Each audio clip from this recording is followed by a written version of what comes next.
u gian thiang lim angel var tenan oi Bethlehem ma achun nu ma ri shai choi lal isu van angel ten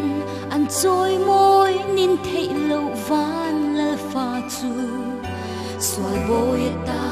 shing fa te tlan turin leya alo piang Bethlehem daire mun tlo ma chuan setan swal tur ti boral veturin chung nung bera ro pui ro se lei chunga rem leng ro se o zan thiang lim angel var tinan oi Bethlehem ma achun nu ma ri shai choi lal iswa beram pule mi fing te pon an ro lu beran lan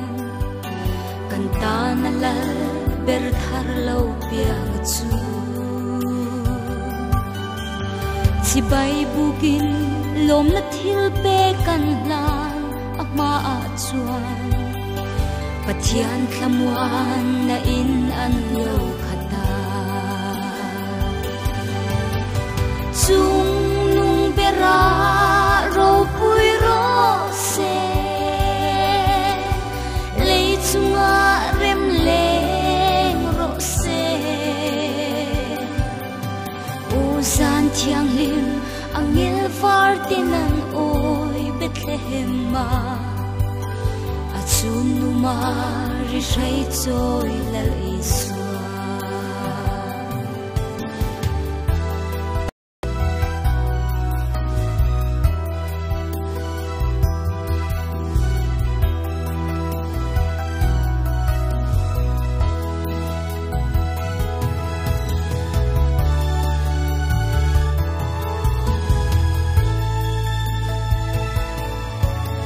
beram pule mi fing te pon an ro lu beran lan kanta na lal ber thar lo piang chu chi bai bukin lom na thil pe kan lan ama a chuan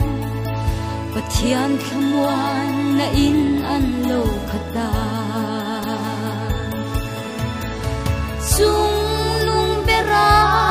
ro pui ro se lei chunga rem leng ro se u san thiang lim angel var tenan oi Bethlehem ma achun nu ma ri shai choi lal isu